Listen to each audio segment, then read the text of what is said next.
My name is Brynn Cicippio. I am a licensed marriage and family therapist. In 2012, I opened up my private practice. We have now expanded into a group practice. We have 2 locations, one in Bucks County and one right here on the main line. And we also see clients virtually.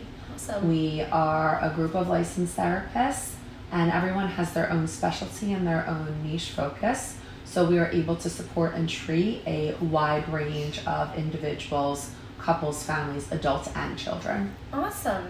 So what made you get into being a licensed therapist? So my undergraduate degree is in criminal justice, and I worked as a parole officer for several years. And the specific unit that I was on, we kept seeing the same people over and over again through the court system, and not for positive reasons. And I remember saying to myself, there has to be something more. There has to be another way. Because as I kept meeting the same people over and over again, I learned more about their story and more about who they are and what was happening for them. And a lot of them had histories of substance abuse disorder, had histories of trauma, histories of abuse, histories of neglect, and they just had developed these very maladaptive coping skills. Right. So long story short, I sat down at my computer. Luckily in the Philadelphia area, we have so many wonderful colleges and universities. I started researching what would I like to study, how could I help people, and then while working full-time, I ended up going back to school in the evening and getting my degree, and then eventually my license, became a therapist. That's amazing. Thank amazing. you. And how many years later? So you opened in 2012? Yeah, in January 2012. So Nice. we are entering our 12th year now. Nice. And when did you open your Bucks location? That was in 2021, I believe. That's or maybe amazing. 22. Like when the pandemic hit, everything kind of blurs together. It's like yeah, no time and all the right, time, exactly. right? Yeah, in May we will be starting our 3rd year. Okay. Yeah. So you opened there roughly the same time that I opened Yes, there. yes. And you originally are from here in Wayne, so I love what the practices in Yes, Wayne, right? yes, So I love to yes. see those synergies. I know. So Me too. it's amazing. Me too. So you won a Woman of Influence Award. I did. Congratulations. Thank you, and likewise to you too. Thank It was you. very exciting to see a lot of familiar faces there, and also not surprising because you are an incredible woman, an incredible business owner, an incredible mother, and so many of the other women there were as well. Right? It was a really fun event. It was fun. It was fun to see and hear from all of these amazing people. Yeah. What do you think made you win the award? So some of the nominations I saw, I got copies of them, Yeah. so I understand what people wrote. I hope that I won the award genuinely because I'm a genuine, honest, just hardworking person, and I think I have this balance of confidence and fear, which I think there's like a fine line in between that can keep you going, even sometimes when you feel like you aren't sure or don't know exactly what the next step would be. But I just always try to be myself. There's not me as a therapist and then me as a mom or me as a wife or me as a sister. I just always try to be my most genuine self, and I think that's what resonates with all of the people that we have in our practice that are working as therapists, and also with all of our clients. It's amazing. So, and you help a lot of families in this area, so. Thank you. Thank you. Yeah, it's pretty, it's incredibly rewarding. So how do you balance that and being a mom of 3? Oh, well, I have to tell you it's really hard. So I had an incident recently with one of my kids having a hard time going to school. I was sharing with you earlier. Yes. And I was talking to one of my therapists in my practice who was also a mom. I said to her, this is what happened. I feel terrible. My kid was really having a hard time and acting out. I said, and it doesn't help that everyone in that school knows that I'm a therapist.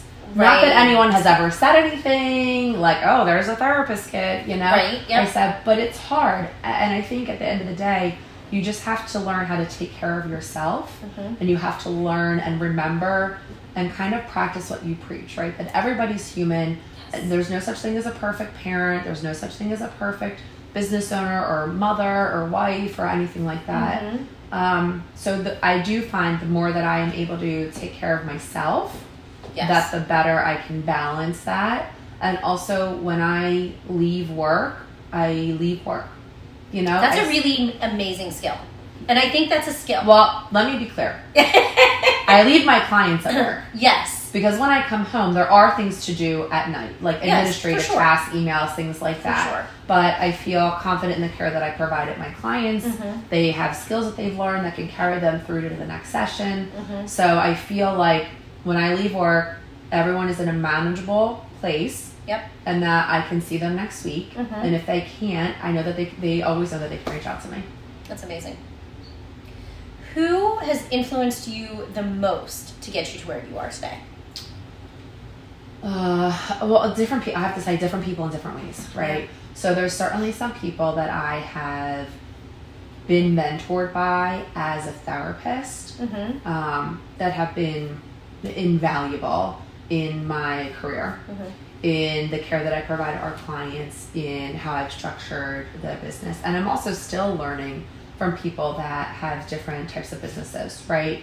Like this amazing photography studio, like opening up a different location, things that you do in here, even things that we talked about today, like in terms of keeping it fresh and exciting and new and connecting with people and connecting with their stories and things like that.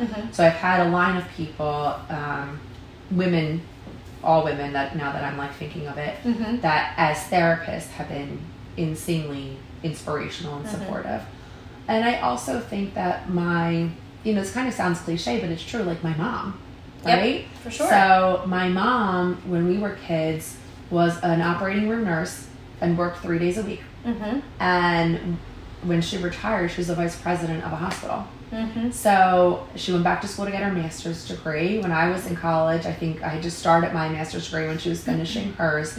She was working full-time, I was working full-time. So there's just kind of been this like, you can do hard things position in our house with support. Yes. I remember being in 4th grade. I was a long time cross country and track runner. And my very first cross country meet was down at Belmont Plateau in the city. And at some point, I started walking and fell like really far behind. I mean, I was like 9 years old, right? Yeah, fair. And my mom got on the course with me. And so at that point, like, you're disqualified. It doesn't mean anything, right? But you're in 4th grade and you're like, Right. So she gets on the course with me and she's like, we're going to finish this. I love this. And she goes, we're going to like walk 10, run 5. So we'd walk. Now my mom is not an athlete, right? So we like walk 10 paces, we run 5. We do walk 10, walk 5. And then she's like, now we're going to walk 15, run 10.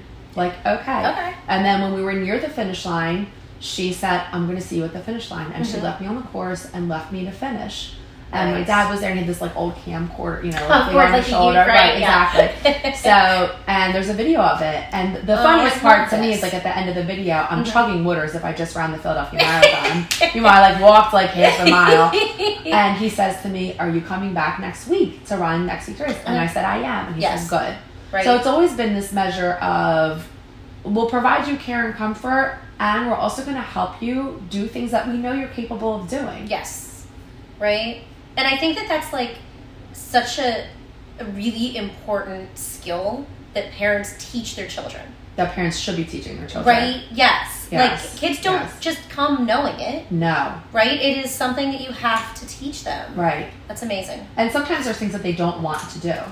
Like my kids. There's lots of things I don't want to do. Exactly. Right? And I still do them. Exactly. Yes. Like kids don't want to put the iPad down. They don't want to clear their plate. They don't want to do their homework. And when you can say to them, you can do hard things and then you can feel good about it. Or you can do things that you don't want to do and then you can experience a reward. I mean, that's just a process that you can apply to anything in life. For sure. For sure. Yeah. That's amazing. Thanks. Oh, I love Mom. Yeah. She's tough. She is. She's tough. Like, she's no BS. Like, people would, like, so when we were kids, we had a landline, right? Of course. So people would call our house, and if they didn't say, my maiden name is Iacobacci. So if they didn't say, hello, Mrs. Iacobacci, this is Lara, can I speak with Brynn? She, like, wouldn't give the phone to me. She's like, they know it's me answering the phone. Right? You know? They can talk to me. I love this. Or if we were, like, carpooling, and my friends got in the car, like, she wouldn't start driving until people greeted her. I love this. Yeah, so. She deserves that respect. Yes, I love this. Does. Yes. I want to meet Mom. I will bring her in one day. Yes. So, what do you love most about what you do? Oh, like everything. I mean, seriously, I just, people show up to therapy for all different reasons, right? And sometimes the reasons feel more pressing than others, but they're all valuable and they're all important. And I just love meeting people, like in general. And in the field of therapy, I love really getting to know people and understanding who they are and where they come from. And I would say the most valuable part of my job is when when my clients put all the pieces together, and then they come in and they're like, this is what I did, and I'm so proud of myself. Right. Like, I need like a bag of confetti so I can be you're like, yes, right, yes, exactly. Right? Because there's no better feeling ever in the entire world than someone taking ownership for their life and feeling so good about it. And knowing, like, this was hard as all get up. Yes. And I did it. Yes. You know? I mean, you just, like, you can't beat it. That's amazing. You can't. I love that. Thank you. That's amazing.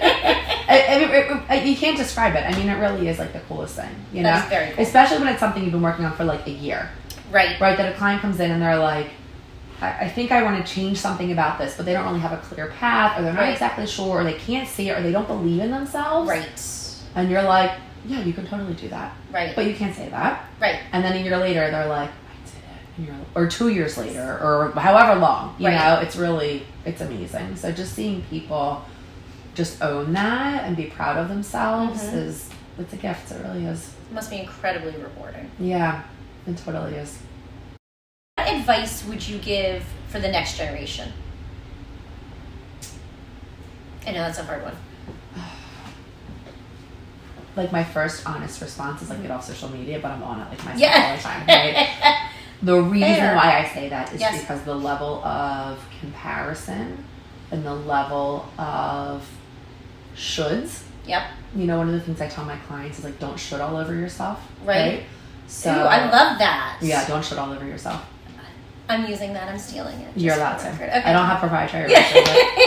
But, I think it's just really paying attention to what your gifts are, to what your strengths are. Don't be afraid to take a healthy risk. You know, if everyone is going down to Panama City for spring break, but you really want to go on, I don't know, somewhere else different, or you want to just stay home, or you want to volunteer, or you want to study and catch up on your work, like, do that.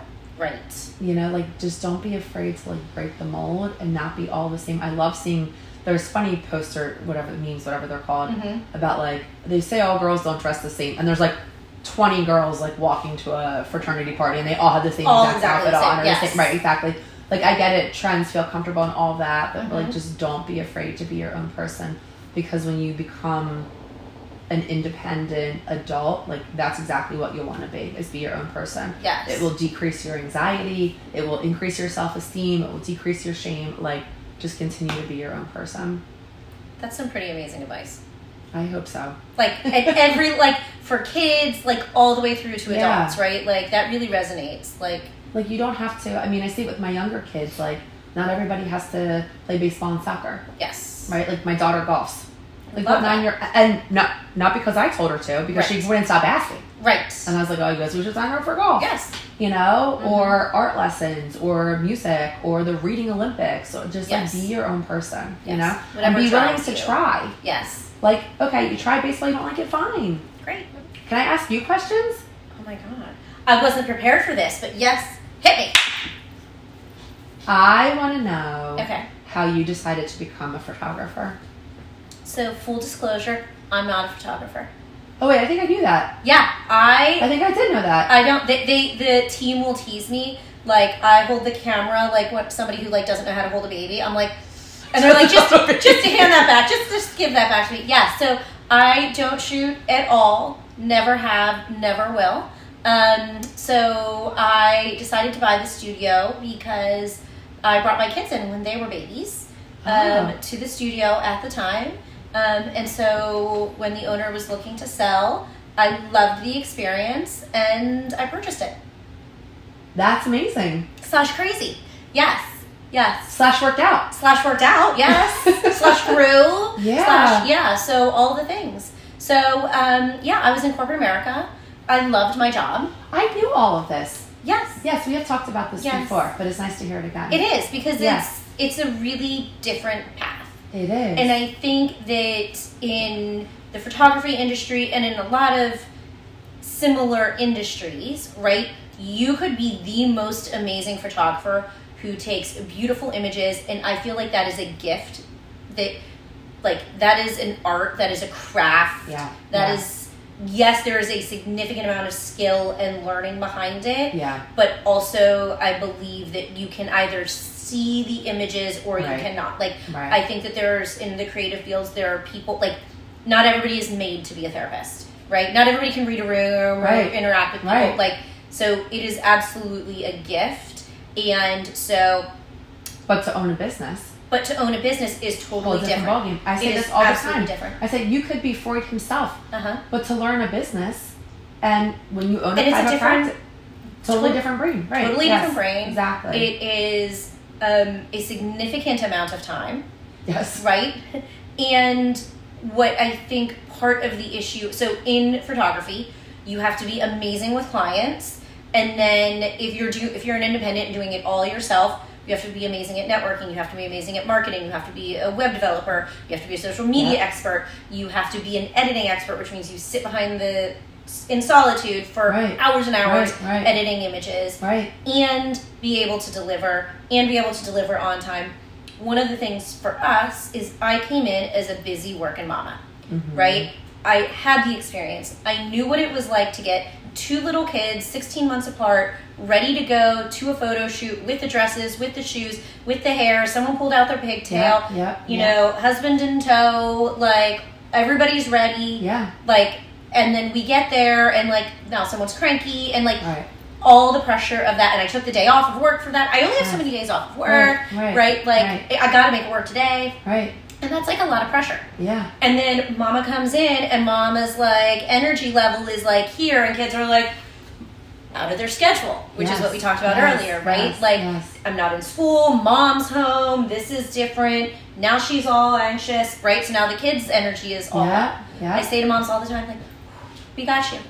If you can take your energy down, and then you tell your kids we're gonna go do this, and it is gonna be so much fun. They're yes. This is exciting. We get to go do this, right? We're going to go make memories, right? And so you can kind of go in and do it. So for me, really the way I structured the studio was to be easy to book, right? So, and a lot of times I look at my perspective. I was in meetings 8 to 5, back to back. You need to go on that. I need to be able to do it at night. I put the kids to bed. Nick and I are sitting in bed. I'm what are you doing tomorrow? Okay, right. We can look at the calendars together. Apparently now I'm also old with my this is how I have to need your readers on my readers. But that's when we plan and book. And so you got to be easy at night. It has to be a consistent process. I need to know what I'm getting myself into, what I'm signing up for. Expectations have to be specific. I'm not interested in finding a location and then finding a photographer and then, they cancel day. I can't have any of that business. Bad weather. And I got a plan, I do it, and I'm done. Right? And so we really structured a lot of that. So that's what I...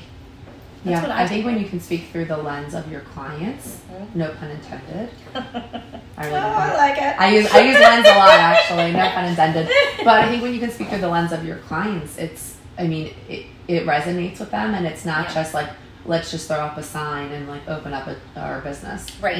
Yes. One of the things that we did last June, which was a godsend, I hired someone exclusively to be our client care coordinator. So our standard has always been, from the beginning, from 2012, that when someone calls, we call them back within 24 hours. And I was the one doing all of that. I was the one seeing clients all day. Right. Yes. I see clients all day. I'll never give that up. I love my clients. Yes. See clients all day, come home, homework, dinner, put the kids down. Now I'm emailing people back. Now I'm calling people back. And what was starting to happen last spring was I was starting to miss people. Right. In the email, I couldn't keep up with it. And my organization skills are really slacking. So I hired someone to just do that. And she's been phenomenal because I think through the lens of our clients. Yes. By the time I reach out for therapy, I'm in I'm in panic. I'm in panic mode. I'm stressed out. I'm depressed. I feel hopeless. Things don't feel good. And the last thing, and this happened a lot during the pandemic, unfortunately. Yeah. We'd get calls from people, and they'd say, "Thank you for calling me back. You're the 8th therapist I called, and no one's called me back." That's heartbreaking. And I'm we're in the business of helping people, and you can't even get a call back or a message we're full. Yes. Don't call Something. again. Something, right? Something. Some sort of notification. Yes. So we've always had that standard. We can always see clients within 7 days. Mm-hmm. You know, I just really, to me, it's like, I understand. And if you need to just email, we'll just email you. Yeah, fine. If you want to text us, we have a secure text line. If you want a phone call, we'll do a phone call. But just really helping people access the service that they want. Yes.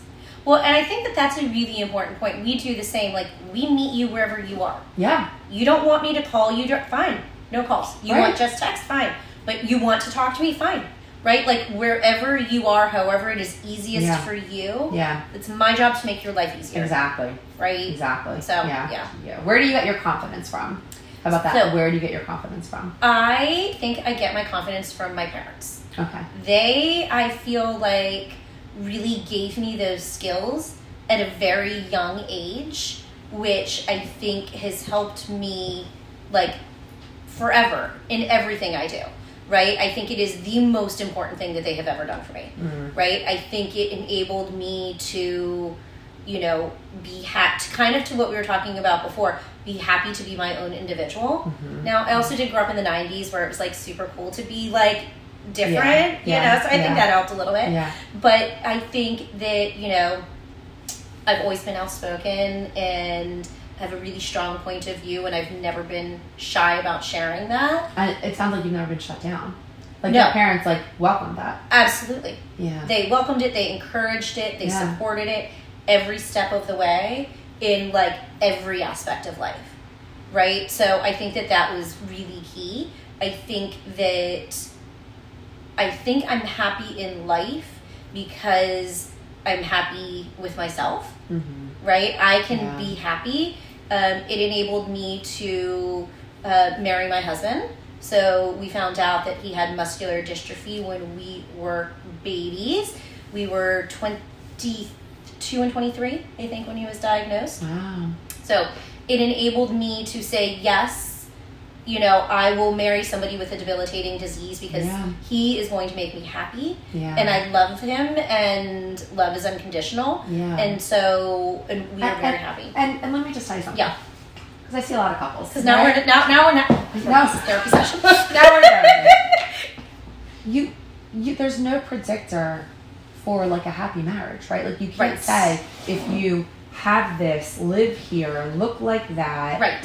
Like, it is constant giving and intentional care that you're providing to the relationship. Yes. Right? So there's so many people that have married other individuals that thought, oh, I thought they checked these boxes. Mm-hmm. And then I thought, well, once we get married and have kids, like, it'll be smooth sailing, you know? And then they find out years later, I'll say, you know, tell me about the level of communication you have. Mm-hmm. And it's all calendar related.